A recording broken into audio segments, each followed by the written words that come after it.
Welcome back to Clutch Time Huddle. We're going to break down our next segment, which is going to be this run option that's taking the league by storm. It's the new craze. It's the new Wildcat. And is it a fad or is it here to stay? Absolutely. It's very popular subject right now in the NFL. A couple years ago, the big craze was the Wildcat, and everybody wanting to have that one piece that could fit the Wildcat, whether it's a quarterback, a running back, a wide receiver. Now teams running the run option, they need a quarterback that can run that option, do different things, totally untraditional in the National Football League. I'm worried. I don't like it. I think it's a fit for some teams because it's ran in college. The college has always run the option. As far back as Nebraska, that's definitely a productive system there, but I think that's more of a fact that the defenses aren't as fast. You got your best players, only the best make it to the NFL. And when you got a linebacker that's running just as fast as your quarterbacks that are stars in college, your RG3s, I don't see shelf life in a league that just demands quarterbacks.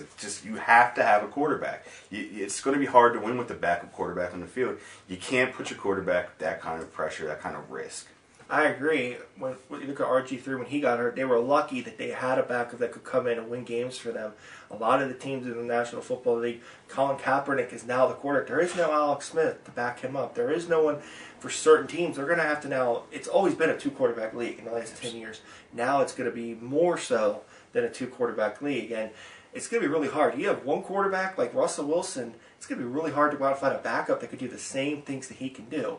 One of the things that I agree with you on is the college to pro level. Now you're talking about the linebackers, the defensemen that can run as fast as quarterbacks.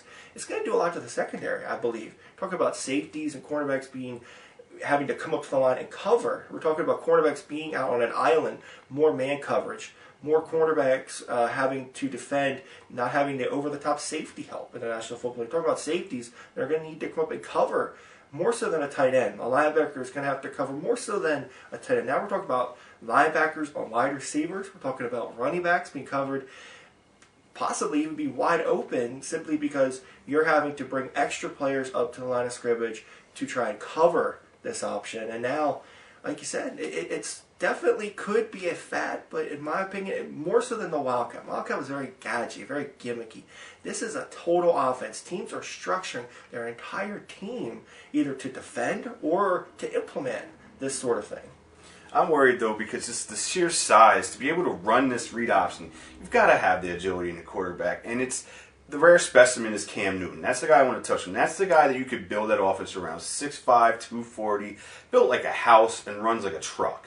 He's the guy that can run that and consistently take the hits. Your RG3s at 6'2", 210, 215. You can't keep putting them in that position where they're going to take those hits. It's just, especially when you're throwing the kind of money around that they're throwing at these quarterbacks. Absolutely. I mean, if you're going to have two quarterbacks, you're going to have to pay them both money. It's not here to stay, in my opinion.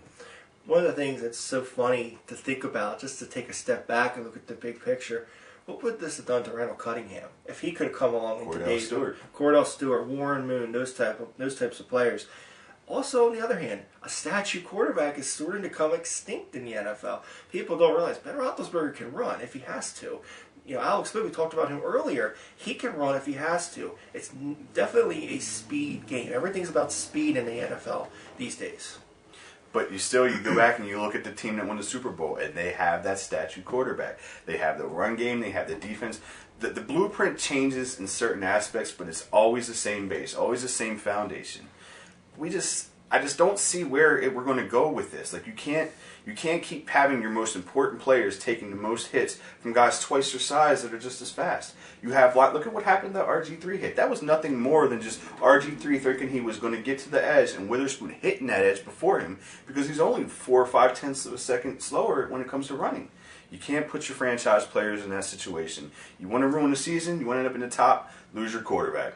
Absolutely, and one thing I would definitely add, we talked about, I did touch upon defense earlier, safeties are now going to be more in play. Safeties are going to be much more valuable. You have a free safety that's almost like a cornerback that needs to cover. You have a strong safety that's not going to be on the line of scrimmage. Cornerbacks being in man coverage. It's definitely going to be very telling if this fad can continue or if it's going to flame out, be a true fad. We'll see. We'll be back next time to talk about the Joe Flacco deal is actually next on our list. We're going to check out Joe Flacco. Man, did he get some crazy money. We'll be right back and talk about that.